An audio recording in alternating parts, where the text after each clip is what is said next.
You're listening to the Fantasy Alarm MLB DFS podcast with hosts Jon Impemba and James Grande. What is going on, everybody? Jon Impemba here with James Grande. Welcome to the Better Baseball MLB DFS Playbook live show here on the Better Sports Network and Fantasy Alarm social channels. James, big day across the MLB here today. 12 games on the main slate, maybe. Howard Bender did your playbook today. That is live over on fantasyalarm.com right now. You can check all of that out for those of you who have the Fantasy Alarm All-Pro subscription. If you don't, as you see in the scroll, this is the final week to get the discount. Go to fantasyalarm.com/all-pro. Promo code MLB50 will save you 50% off that first 6 months. $19.98 a month. Comes with a 7-day free trial. Comes with our Fantasy Football Draft Guide and access to our premium Discord and access to all the premium content we have on site. But as I mentioned here, a lot of weather. Again, James, that is the story up the East Coast. I live 10 minutes outside the city of Boston. I've had thunder and rain probably for the last hour. More rain coming its way up the East Coast here. You know, a couple other games are going to be impacted with all of that. So as we get closer to roster lock tonight, that is the key moment, key story of the night here. Paying attention to the weather, making sure that you don't have anybody that could be no longer playing due to the wind, rain, and thunder that's in the Northeast area, my friend. Yeah, definitely a couple of games, as you mentioned, the Boston game, the Washington game. We know anytime there's rain in Washington, just immediately, It's too bad because we love our natty. That game is the team, not the drink. Yeah. Drink not good anymore, especially when you get over 30. Like, not good. It wasn't good when you were 20, but it was cheap. There's nothing wrong with Natty Ice. 30-pack for $6. How could you break it, right? Yeah. Well, yes, was plural or past tense, right? Like, not currently. I could great not can. tell you. It was a great can. Solid can. I couldn't tell you what the price is like now, but like, dude, how many like, for anyone out there, if you're still drinking Natty Ice or Light or whatever Natty, what does a 30-pack cost you? $35, $40 now? Like, that's the cheapest 30-pack you could probably get out there still, but probably like $40 now. Just, I mean, I know we would do that, and we get the kegs of Keystone, and that was like the cheapest things to do out at UMass Amherst. Yeah, Mark knows, nice little Natty Ice lager, exactly. Exactly. Mark was up there at UMass Amherst with me. We'd actually sit in my room and drink Miller High Lifes. So we lived the high life while we were out there at UMass. I was a big very cheap beer to drink. Very cheap. All those beers. I would say I liked the Natty better than the High Life. Sometimes a Rolling Rock, for like $8 for 18. Yeah. I mean, I thought all the whole Miller brand, sometimes, you get the steel taste, and I'm like, I don't want to drink steel tonight. So I would usually go, before they got rid of the glass bottles, John, I used to go Old English. I was a big Old English guy. Not just when I was doing Edward 40 hands either. Yeah. Just Old English. Like, I would just sip on some oldie. And that lasts you the night. So that lasts you the night, sure. You were good to go. 100%. So anyways, side topics averted or through what we got going on here today. We got a lot to get into about the slate. Before we do, though, we got our friends over at Real Time Fantasy Sports. We like to give out our RT Sports DFS Pick'em plays of the day to kick off the show. So let's get to it.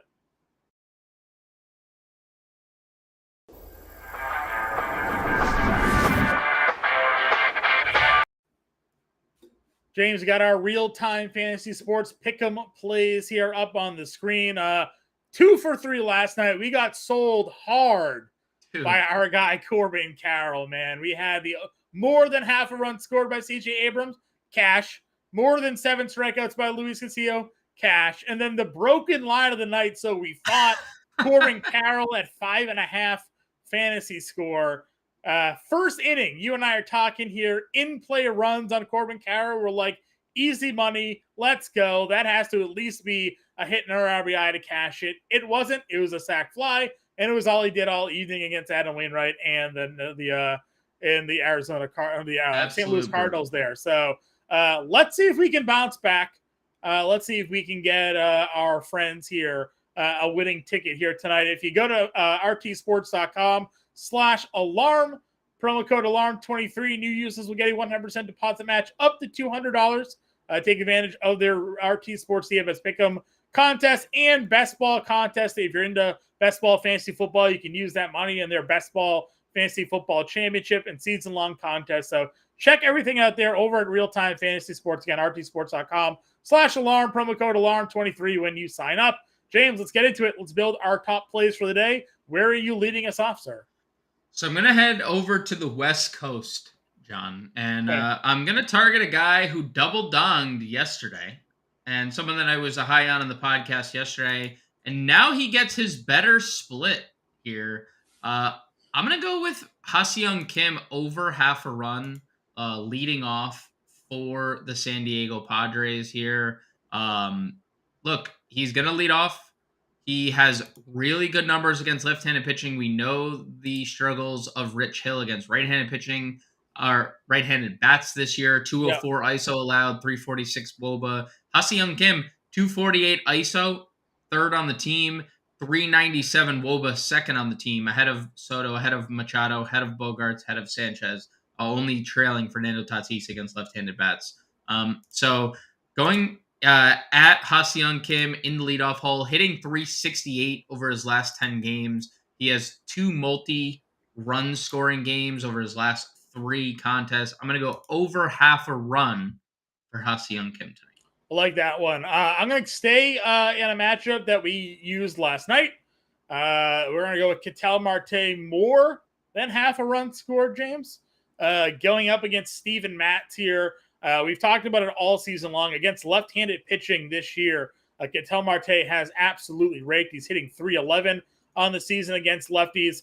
He's got a 175 ISO, a 383 weighted on base, a 485 slug. He hits second in their lineup. So get him on base against Steven Matz, and watch Christian Walker, Corbin Carroll, maybe Lourdes if he's in the lineup here tonight. Someone drives him in this matchup against the Cardinals. So give me Ketel Marte more than half a run to go along with your Ha-Seong Kim more than half a run play. Anybody else for you tonight?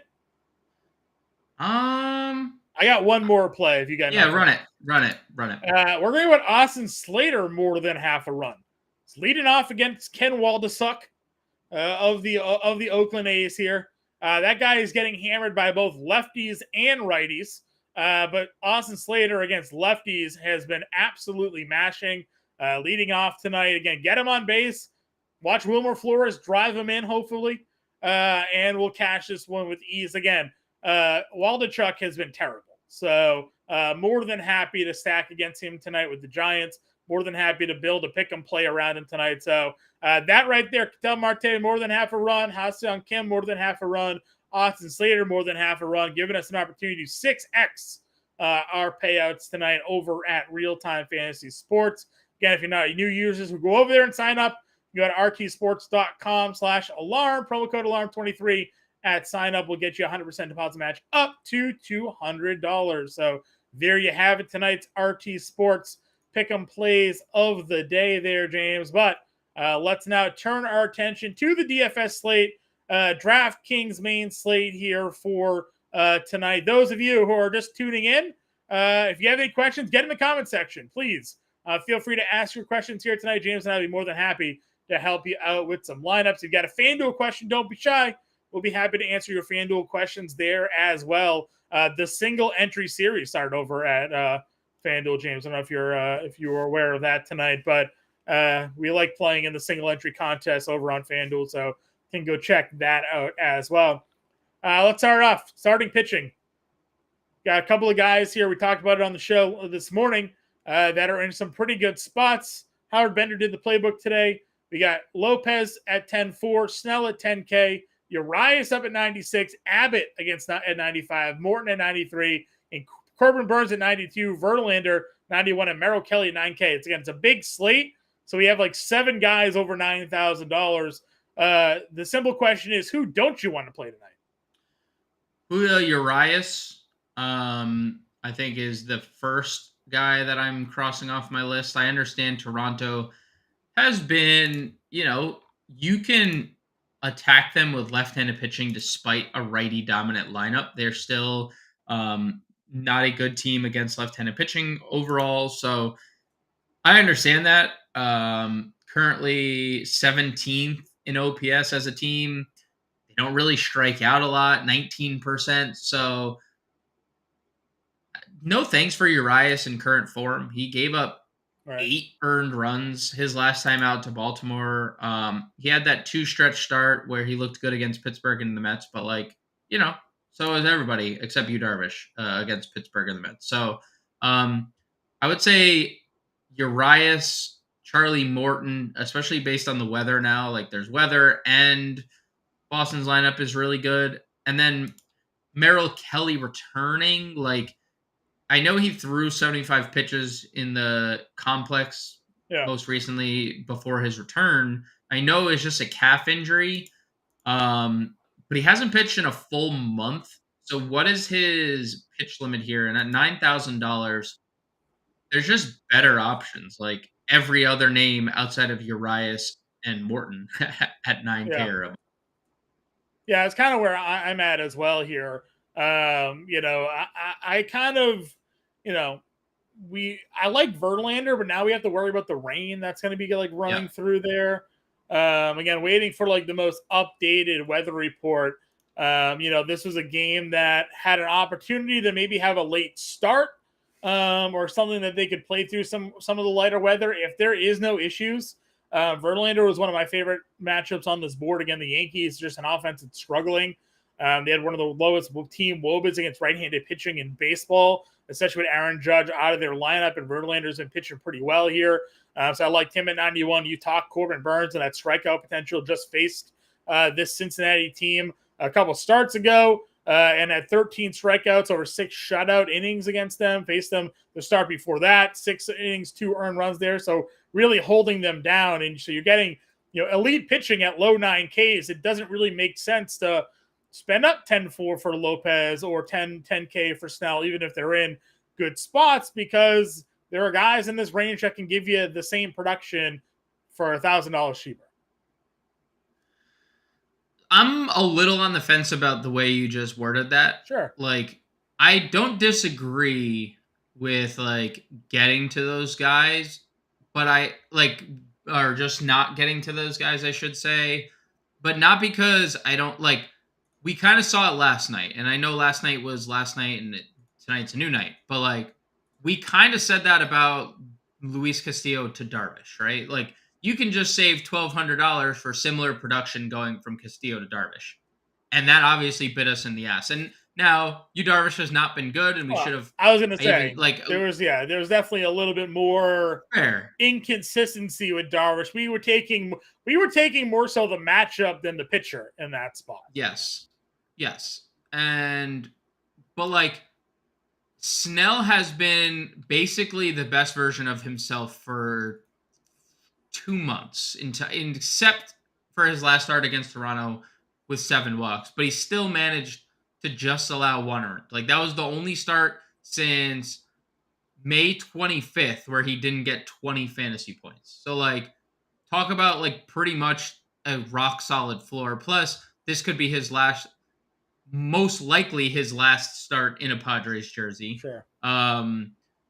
Andrew Abbott, 95. We know how good he's been. And Pablo Lopez, I mean, truthfully, he's flashed the highest ceiling out of anyone on this slate, given the complete game shutout with 12 strikeouts. And he gets Seattle, who struck out more than anyone other than the team that Pablo Lopez pitches for, right? So I know what you're saying, where you could, and we did it on the podcast, you could just go to Corbin Burns and Verlander, or Corbin Burns and George Kirby, who we're going to get to. But I'm also not crossing off Lopez and Snell off my player pool personally. I still have them in my player pool tonight. Yeah. The field is kind of in line with that too. I mean, Corbin Burns is the highest rostered expected pitcher tonight. Yeah. Which I don't think me or you have any qualms with, considering how good he's been. But Snell and Lopez are right there too. So yeah, I could get. I agree with you. I guess you're talking ceilings, obviously, with Lopez, and for sure 50 fantasy points is in the bag, right? I mean, for the most part, he's giving you 22 ceiling, right? Like, Sure. So anybody else down here can give you 22 fantasy points, so Right. that's kind of where I'm at, especially, you look at someone like George Kirby, the tier kind of below them here, coming off 10 strikeouts in the same exact spot. We don't generally think Right. he has a high strikeout ceiling, but in the right matchup, he does. So, like, again, like, I'd rather save the money and go for George Kirby in a matchup where we know the strikeout potential's there, and better potential equity in this game for him given the opponent. So I don't know. I am probably not spending up for Lopez or Snell tonight. If that's the chalk, that's fine. I think I can match their production with guys that are cheaper today. Yeah, I mean it's so like the argument to play Kirby is very interesting because he's 11% projected, which is much lower than I figured he would be. But also then you look at when you go down to the next tier, everyone's playing Cobb or Yeah. Savale. So that's where I think we're getting the Snell and Lopez ownership, where like you can where we built on the podcast this morning, we used two 9K guys, or essentially two 9K guys, where if you're using Snell and Savale, that's $17,000, where you use Corbin Burns and Verlander, that's $18,000. Yeah. So you have like a little bit of money left over with the Snell pairing. I'm just saying, like, I do agree where Kirby at 11%, incredibly interesting because he's the cheapest one of all that tier that we mentioned. Right. And he had 30 plus fantasy points against the same team 5 days ago. Yeah, that's just kind of where I'm kind of looking at it. Now, again, if you go to Vegas odds, obviously, they obviously favor Snell and Lopez in those spots here. But for me, it's more so, again, just can I match that production? Do I think that they can give me 22 fantasy points at $9,200, $9,300 versus 24 fantasy points at 10-4, right? That's if Snell or Lopez go for the moon and go give 35, 50 fan, then fine. Like, I lose. But if I can get within a range and then it allows me to spend up for the hitters that I need, then that's fine there as well. Welcome, guys, into the chat. I see you all in there. Mark, the Prince, Ryan, all popping back in here. Working around there. Massive chalk. Darvish never ends well. Yep. 60% of the field played Yu Darvish last night, and 60% of the field watched the Pittsburgh Pirates slap him around the field there as well. So, and no Twins season here tonight. I mean, probably not tonight. Probably won't get there, but they didn't necessarily not come through last night. Guys that we liked in the Twins did do some damage there against Castillo. So, all relative there. So listen, I get you, Lopez. Now we talked about guys we're not playing. You mentioned Urias. Morton's probably in there for the weather / Red Sox lineup. So out on that one. I am less bullish on Abbott than you are here. Not saying like you're calling him your favorite player, but a few weeks back in our chat, I answered the question about who to drop, and I suggested Abbott. And obviously he went on that wild strikeout run, but like the numbers still all kind of are there, right? Like his 2.10 ERA is met with a 4.6 xFIP. He has a 95% left on base percentage. Very unsustainable number, right? Like, he doesn't give up a lot of ground balls, just a 22% ground ball rate, but only a 9% home run to fly ball rate. So giving up a lot of fly balls, leaves a lot of men on base. He has a 190 batting average and balls in play against him. Last couple of weeks, we've seen the Brewers hit lefties better. They're home. Like Abbott in Milwaukee, we just saw this matchup. He gave up 6 runs in that game. 2 home runs allowed there. So I don't know. I am less bullish on Abbott. I feel like at some point those underlying numbers may come to roost here on him. Yeah, I mean, I like the fact that he's only 6% rostered in tournaments. Like, that's really appealing considering the rest of this tier is all 20% or higher. Like, outside of Urias and Charlie Morton, which I understand why no one's playing them. Right.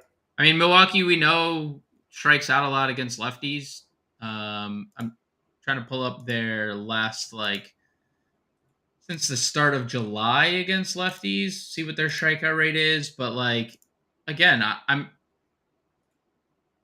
what part of their team has improved that just suddenly they're going to hit lefties at a better clip. I know that they hit Abbott over the last. I guess they have been So I'm saying much better they've against been lefties. better. They've been better against lefties lately.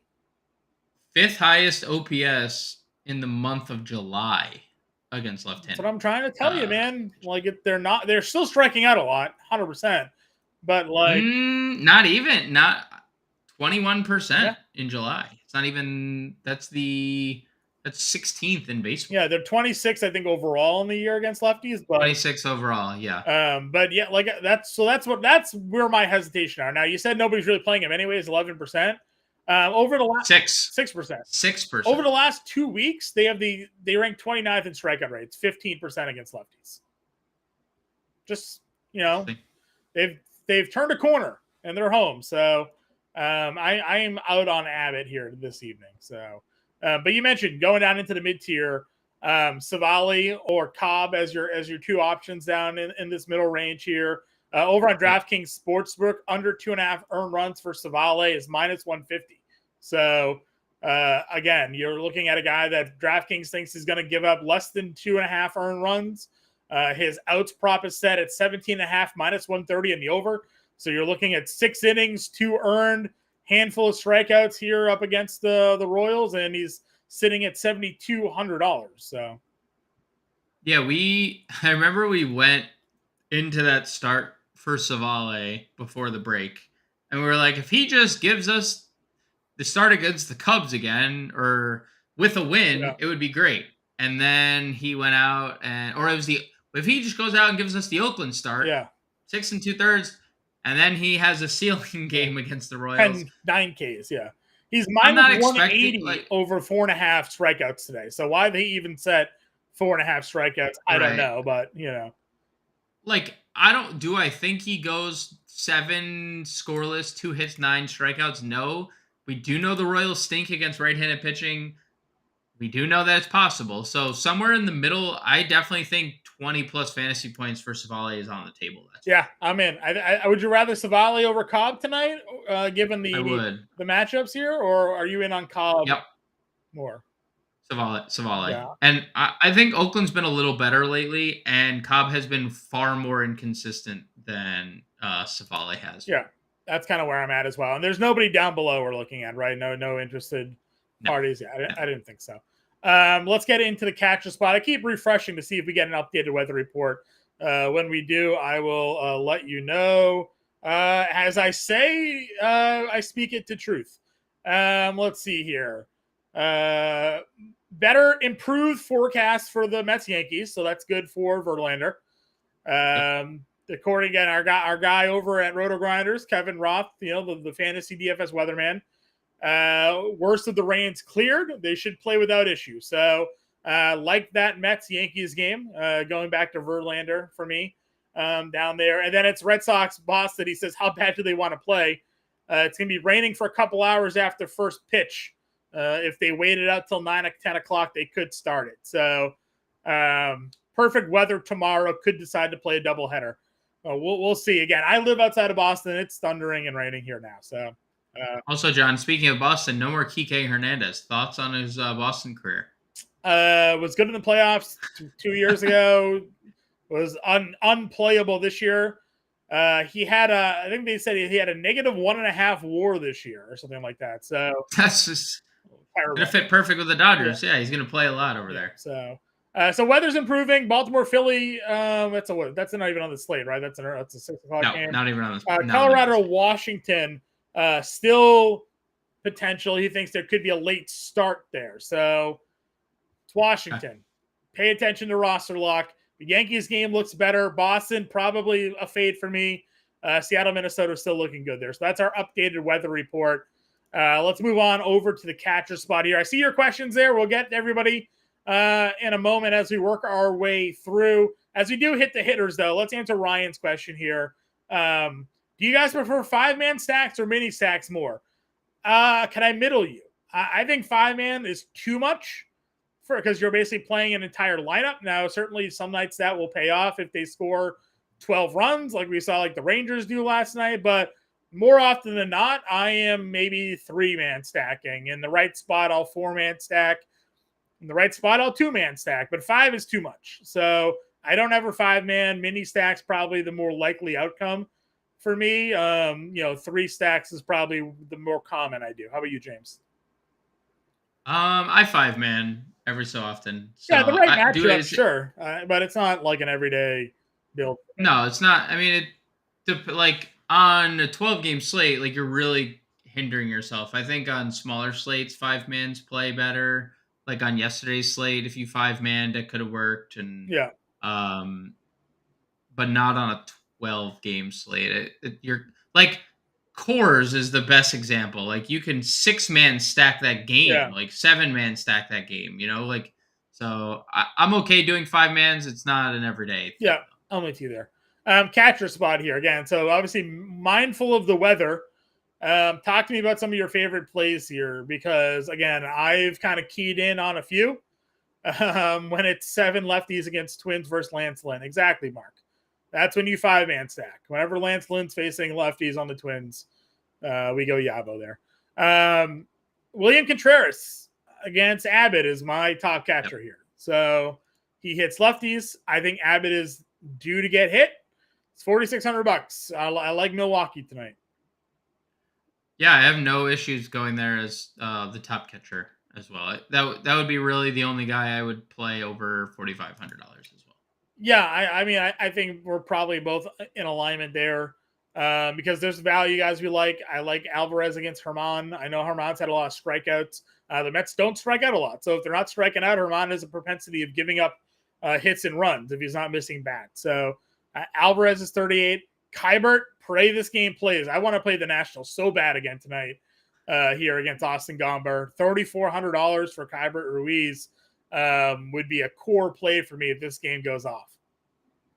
Yeah, he's been awesome. He continues to hit 417 average his last 10. I think it's up to a 9-game hitting streak over that span. 4 multi-hit games over his last 6. He's been great. It's an amazing spot. So, yeah, I think Kybert's firmly in play. Patrick Bailey for a couple $100 more. He's hitting lefties extremely well. I know he's slowed down from where he was earlier. I know this is not a fantastic hitting environment considering this game is played in San Francisco, but against lefties this year, Patrick Bailey leads the team in ISO and WOBA. And I know it's just a 50 plate appearance sample, but it's been consistent since he joined the team that he's been the best against lefties. So I do like Patrick Bailey as well as Kybert in this match. Sure. I'm with you there. Mark has a question here because Riley Adams also playing today for Washington. So they're likely DHing, I would assume, Kybert. I haven't seen their starting lineup yet, so but that's obviously out. Riley Adams, another guy that is hammering lefties. 314 on the year, though, the last 10 games, 930 OPS. Would you rather Riley hitting down 8th in this Washington lineup or Kybert hitting 5th for a few dollars more? Yeah, I mean, Kybert is DHing, so you were right. I mean, Riley Adams' numbers are better, but he was bad against lefties last year in a bigger sample. So what sample is true and what sample is kind of a facade? I would rather Kybert Ruiz, but I understand there is a $600 worth of savings tonight going from one to the other. So there's no ownership discrepancy that we could take advantage of. Yeah, it all depends on preference there. Yeah. And if you need the salary. You also have Bo Naylor down here against Greinke. I don't know your thoughts on that matchup for him. Yeah, lefties and any lefty that breathes and steps on a baseball field against Zach Greinke is could be a punt play there at $2,500. So we're in on tonight. Just to quickly recap: William Contreras against Abbott, Sabal against Waldichuk, Alvarez, Kybert Ruiz, and I'll give a good shout to Mark for Riley Adams. Carson Kelly's there as well against Mats. No Gabriel Moreno. A guy historically has hit lefties well. So if you want to go there at 3K, I think that's a play that we could take a peek at as well today. First base, Freeman versus Bassett today. His hits, runs, and RBIs prop on DraftKings Sportsbook was set at 2.5. That prop is generally 1.5. Tonight it is 2.5. So, Freeman versus Bassett here. Numbers for Bassett against lefties are horrid. Pretty much the only damage he gives up is the lefties. So if you want to spend all the way up, we've definitely given you some outs, and we'll give out some more outs on this show for some value to help you pay up for Freddie Freeman here tonight. Yeah. Speaking to those numbers, Chris Bassett against lefties, 258 ISO allowed, 385 WOBA. Those are actually getting better because they were around 300 and 400 for a large part of the year. So kudos to Chris Bassett for just simply being a little better lately. Because he was a really good pitcher for the last few years. And I don't know what got into him not being able to get lefties out, but Freeman is one of the hottest hitters across baseball. Only one hit yesterday. I was shocked to see just one because every game it's been multi-hits lately. So, Freeman's the top dog here. That's like it for me at the top, though, John. Like you can play Christian Walker, obviously. Too expensive for you? I feel best about Christian Walker in a stack, because I just think there's a lot of value at this position today, and I don't want to miss out on some of it when I think third base is a clear spend-up spot, outfield is a clear spend-up spot. So, did you see Mr. Bellinger has first base outfield now? I did. Because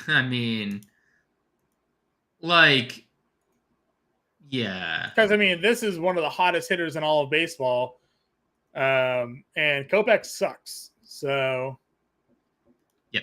If you need to find a spot, if you don't have a spot for Bellinger in the outfield, I obviously have no problem. No problems going there. Yeah, I'm with you. No problem using him at first. So he's there. The other Naylor here, Josh Naylor, maybe working himself into, I don't know, an RBI title. 76 RBIs, 15 homers, 306, 852. You talked about Greinke numbers against lefties.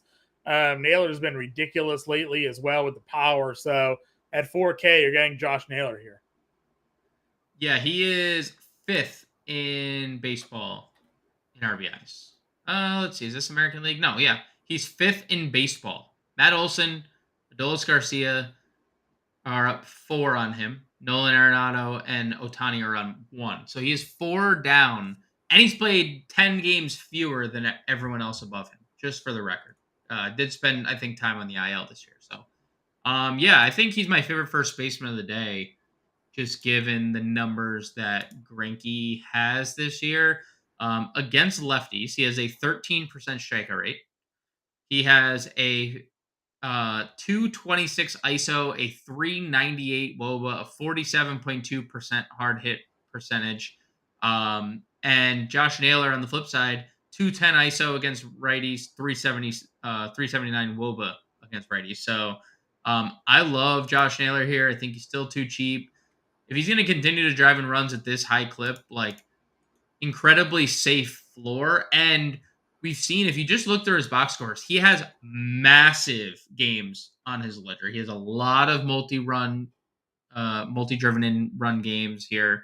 So I think Naylor is my favorite first baseman of the day. Yeah, it's such a great spot for him, and the way he's been playing lately, just tremendous potential there. But there's obviously a lot of value. We like Wilmer Flores against Waldichuk here tonight.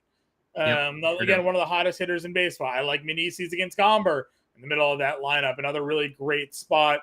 Obviously the Boston game's not playing, but Casas would have been a pretty good play. Josh Bell, another guy that's hot for this team right now, and he's going to come from the left side of the plate against Greinke. So there's a lot of value here that you want to go down. Sadly, we won't be talking any Alex Kirilloff here this evening, but we can go a lot of different ways with the value tier too. I wish we could get some Naylor Bell different lineup positions. Oh yeah, you want to just make one an outfielder for no reason just to get the eligibility? I mean, they do it for Ohtani. They do it for dude. They do it for everybody. They do it for literally every person on Like Brandon Belt had outfield eligibility True. for like a week. Like, True. come on, dude. Come on, guys. Come on. Yep, I'm with you there. So that's what we're looking at here at first base. Again, guys, any questions, feel free to throw them in chat. James and I happy to help y'all out there. Getting to second base here. Is Ezekiel Duran still second base and they move him around? Where do they got him these days? Duran, shortstop. I see your question there on Ezekiel Duran. We'll get to it in one moment here. Finish second base. So Betts, McLean, Simeon, your top guys here, but price-wise, you also throw Ketel Marte in there at 56. I liked Marte. We liked him in our RT Sports pick-em plays here. But do you find yourself spending all the way up for any of these guys today? No, like you can obviously always play Mookie Betts. He's fine. You can obviously play McLean if you're stacking Reds against Corbin Burns. I don't advise it, but they're very low owned today, obviously, with Burns being the highest roster pitcher. The Semien versus France play is interesting because JP France has been so reverse split heavy where he's stunk against righties and been really dominant against lefties. And like 202 ISO, 327 WOBA allowed to righties, 061 WOBA or ISO allowed to lefties. So we know Semien's good against right-handed pitching, but he's also just kind of been underwhelming. Yeah. Like he's not hitting a lot of home runs, not stealing a lot of bases, and he's almost $6,000. I feel like the Ketel Marte play is just better. Like Ketel Marte is hitting for power.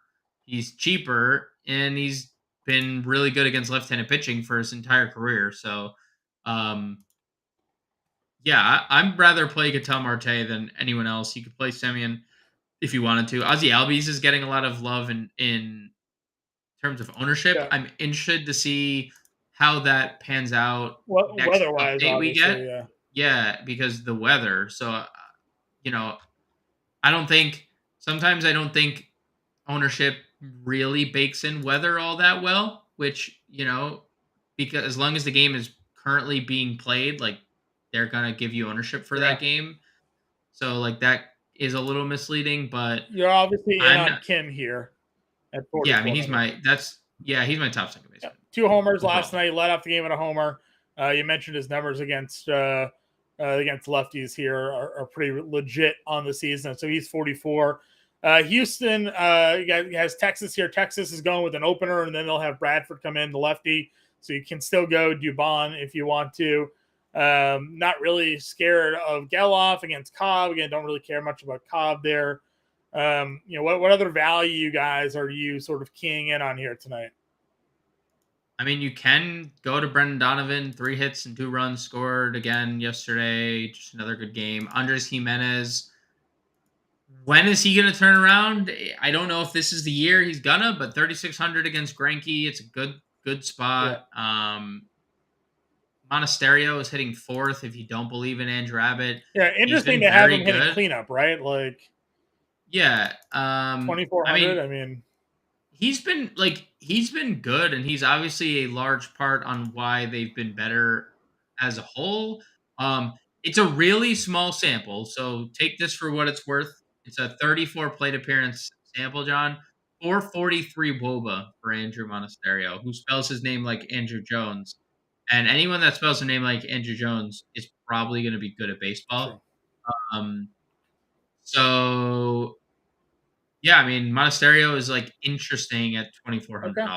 Yeah, I mean, hitting cleanup is nice. All right, let's get on over to third base here. You mentioned you wanted to spend up at third. Who are we spending up for? We have Bregman, Riley, Cruz, Arenado, Machado, Ramirez. Where's the spend up happening for you? Well, Bregman, first and foremost, has been amazing. Another 3 hits yesterday. I mean, just like peak version of Alex Bregman lately, which, has been lost for the last like year and a half. So it's good to see. I don't know if it had anything to do with the wrist injury from a couple years ago where he just wasn't hitting for any power. I don't know if it's finally back, but he looks really good. If the Boston game does play, I have no problem getting to Riley. 6 home runs in his last 10 games is obviously elite. But Machado and Jose Ramirez for me are 2 of the better plays. Machado's been great against left-handed pitching his entire campaign. And I mean, if you haven't noticed, another game where San Diego's implied 5 runs and not a lot of people are like getting to them. 391 Woba, 195 isolated power for Machado. Just one hit yesterday, but the top half of this Padres lineup hits lefties extremely well. So I like Machado. I like Jose Ramirez, lefty against Greinke. And then I'll just throw Muncy in there. I don't know if you saw the home run he hit yesterday, but all he's been doing is hitting home runs. It was so violent, the home run he hit yesterday, and all he's doing is hitting violent home runs. So, I would throw Muncy into that top tier because we talked about the Bassett thing. Yeah. One thing Bassett struggles with is lefty bats, and Muncy is. I mean, like you said, he is heating up, right? 4 homers the last 5. He's got hits now in 5 straight games. So no better time than now to jump on the Max Muncy train if he's getting hot. So definitely in there for you. BZ, I see your question. We also got another shortstop question. We'll get those two in a second when we hit the shortstop position here. Mid-tier third baseman, what's your go-to, or is there any third baseman in the mid-tier that you find yourself gravitating towards? I, of course, Candelario, but we got that. We have to have that game play. It's $3,700. It's too cheap. It's homer again last night. Like, love myself some John Candelario. We need this game to go off. It's probably him and McMahon in the same game. Those are probably the 2 mid-tier third basemen that I would play. McMahon here against Trevor Williams, $4,100. He stunk and he got scratched yesterday, but he's been good this year against right-handed pitching overall. Anybody else at third for you? Do we have an Arizona lineup? Let's see. See who's playing. Yeah, I want to see who's playing at third. I would play no Arizona lineup that I see anywhere. Yeah. One of the two between Rivera and Longo, I would play. Longoria is 36, Rivera is 34. So if you had to pick Candelario or at Diamondbacks, which one would you prefer? Candelario. Yeah, that's kind of where I'm at too. Again, this game has to play. Watch out for the weather. All right, shortstops here. Let's jump to the question before we break down the position. BZ wants to know, I guess he wanted to know Monasterio or Chang, but Chang – Second, third. Yeah, so let us know your question. And then earlier on in the show, our guy, Faisal, I'll apologize if I pronounced that incorrectly there, but Ezekiel Duran, a guy that we've enjoyed playing a lot this year, now shortstop only, thanks DraftKings, taking away all of his positional eligibility. Down to $3,300 against France here. Thoughts on Duran? You mentioned the reverse splits for JP France.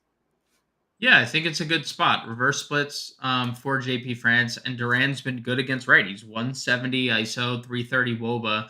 High strikeout rate, almost 28%. Doesn't walk at all, 2.9%. That's the lowest mark on the team. But hitting 7th behind Jung and Heim, it's a good little stack there for the back half of that Rangers lineup could be just as potent as the top half. So I like Duran hitting 7th. Is he my favorite shortstop of the day? No, but he's definitely in the player. I'll say I don't. There wasn't many shortstops I liked today. That are up top. I think you could maybe get the Bichette because I don't know. Well, you tell me. Is anybody playing the Blue Jays today against Urias? Doesn't look like it. Bichette 2% on. This is what I'm saying. If you want to get different on a big 12-game slate tonight, Toronto's got a lot of talent, and Urias kind of sucks right now. So. Maybe there's potential for a boom spot there. We passed third base. We'll go back quickly. Michael Rojas here wants to know Mastroboni for the Cubs. Any interest for him? Value play?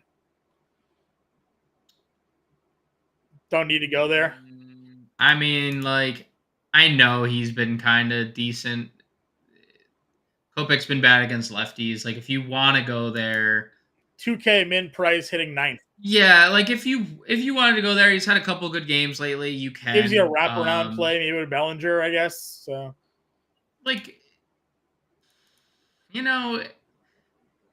he has not had good numbers against righties this year. Last 30 days he's been better, but it's been a really small sample.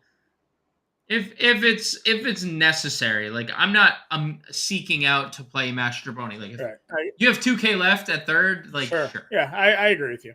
All right, so Duran we talked about. Abrams was the guy again that I wanted to plug, even against a Gomber and lefty. All in on Abrams here at 35. That game has to play though, for that to matter. So If that game doesn't play, I probably just play Kim actually at shortstop tonight, and not at second base. Go a different direction at second base and go from there. Yeah, that's probably the best approach. I agree. I don't hate Geraldo Perdomo or Nick Ahmed, whoever starts at shortstop for Arizona today. I could see myself getting to Tim Anderson, who's been better of late. I know the power hasn't been there, but he's starting to run a little bit more. 3 multi-hit games over his last 10. He's really cheap. Ezekiel Tovar hitting second. I love that. Like, please just hit this guy near the top of the lineup. Yeah. And Trevor Williams, again, and like you said, the game needs to play. Trevor Williams has been awful against righties this year. Right. 238 ISO allowed, 344 WOBA allowed. Tovar coming off 3 hits yesterday, hitting second, has pretty good lineup hitting behind him. So,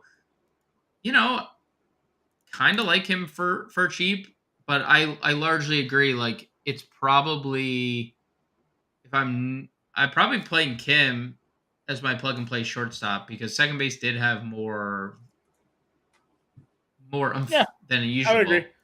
Oakland announced they have an opener here tonight. I think we expected that for Waldichuk anyways, but Taylor Scott, righty, opening. He'll throw about an inning. He hasn't really gone much deeper than, into the second here. So going in there. So it doesn't change my opinion of anybody going up against Waldichuk tonight for the Giants.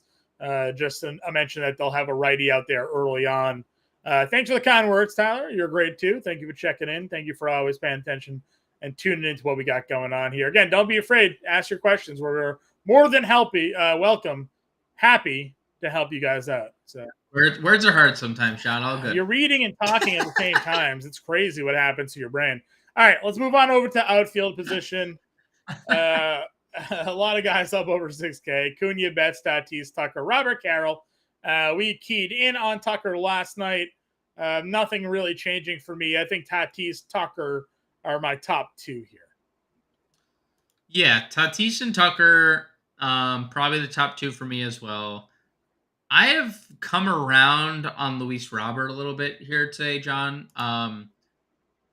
Look, Kyle Hendricks is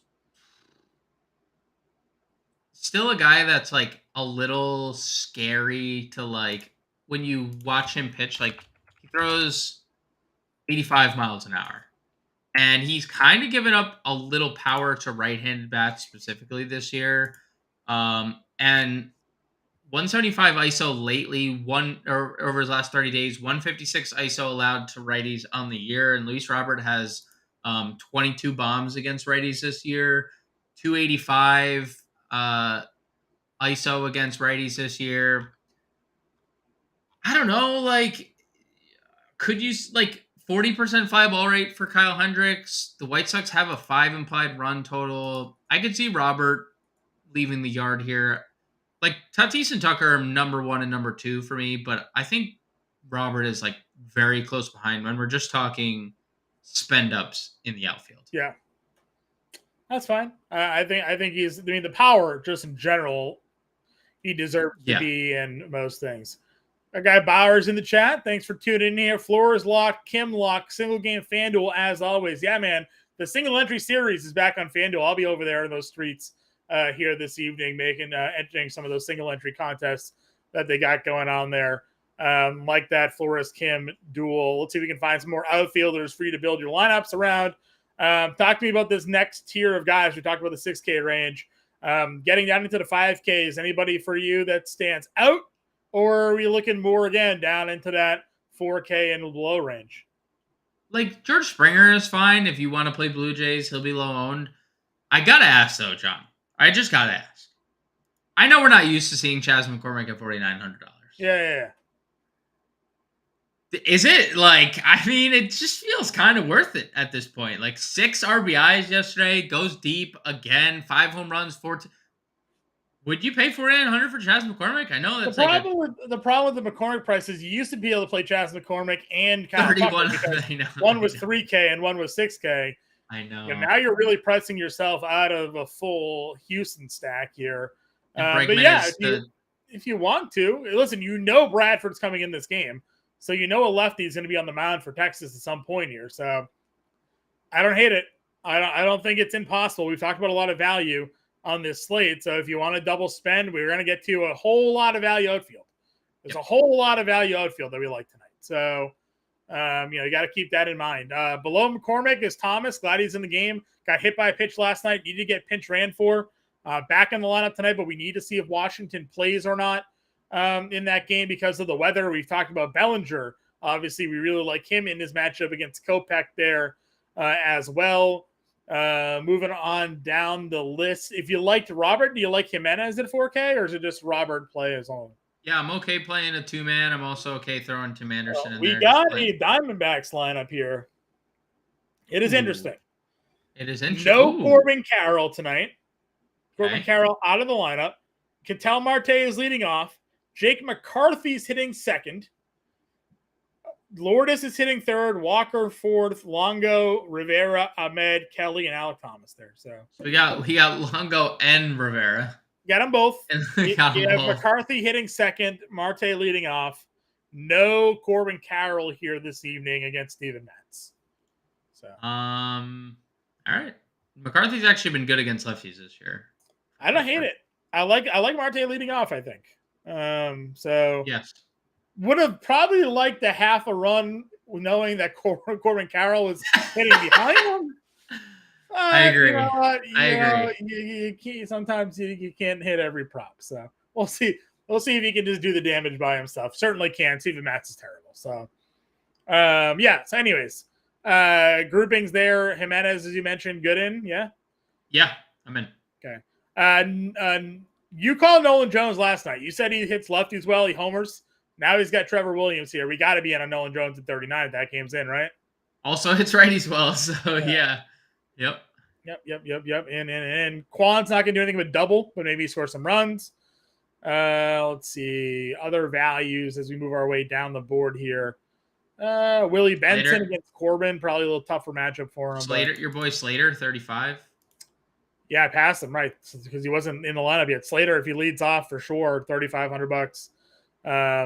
Crazy numbers against right-handed pitching, left-handed pitching this year. So I do like him a lot. Good, easy. You can stack the San Francisco guys. They're super easy to do. They're all under 4K. So you can fit them in your lineups and play them as you see fit there this evening. Let's see. Janikowski's hitting second again. Leotis is hitting ninth against France. I'm fine going there if you want. McCarthy's 29, as you mentioned, against Matz, hitting second tonight. Grishik, 32. Grishik's 32. Stone Garrett's up to sixth at $2,700. Alex Collins hitting ninth for him. Weimer is hitting fifth tonight against Abbott. Again, a lot of power against lefties for Joey Weimer here. Also a guy that could be in play. Anybody else for you for value? Nothing else that stands out. Let's see if there's anything on the ownership front, but I don't think Just Jacoby Jones? No, Giovanni Jones. There's a lot of Cubs love here in the outfield, John, in ownership world. Okay. Say Cap, yeah. No, Say too. It's actually Hap, Bellinger, Tauchman, three of the highest rostered outfielders, and that's because the lefty split that Kopech has been so bad against. Sure. And Tauchman has been okay. He's 3,300. He's leading off. So yeah. Yes, Jordan is not activated yet for tonight's lineup. They're projecting him to. Baker said Tuesday or Wednesday, so obviously it's not in on Tuesday. So Jordan out for today. So adjust the lineups. I know we used this morning's example lineup had Jordan in there, expecting him. Pivot to Chas if you want to. If you want to keep the Houston lineup alive, obviously some other guys up at the top there. So, all right, give me your home run call. Home run call tonight is going to be Manny Machado. On the Better Sports Betting Show right before the DFS show this afternoon, I gave Christian Walker out plus 450 on the over half home run. So we'll stay consistent there for those tuning into both shows. Christian Walker will be my home run call this evening. Top stack of the day for you, James. I'm going to go Padres as my top stack. Against the 65-year-old Rich Hill. That feels pretty good. I'm going to go I'm going to go. See, it's weird because they're all so cheap. I want to go with the Giants, but I guess they'll be my value stack here. I like the Giants and the Nationals as like value stacks. Give me Toronto. Give me Toronto as a top spend up stack. They'll be contrarian. No one's playing them. Urias has struggled. You can get Springer, Bichette, Vladdy in a lineup and run there against Urias. So we'll go there. Only because you can't play Boston or Atlanta because of the rain. That kind of sucks. Yep. Got to cancel that game out there. Value stacks I already gave them for me. I like San Francisco and Washington is losing that game plays. Where are you going? I'm going to go the other side of the Washington game. I'm going to go Colorado. Okay. Trevor Williams. Give me your value play of the day. Value play of the day, Randall Grishik, 32, or Nolan Jones, 39. I'll go Nolan Jones, 39. I like the matchup a little better. Okay.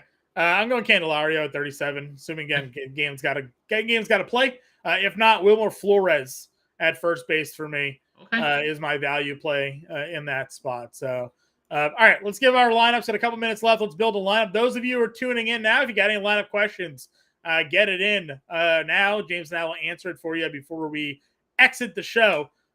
James, we've talked about some mid-tier guys down here like Savale. We've mentioned some top-up spend-ups. Where are you looking to go? Let's go Corbin Burns. And do you want to do Kirby or do you want to spend down to Savale? Let's go Savale and see what we can spend up for.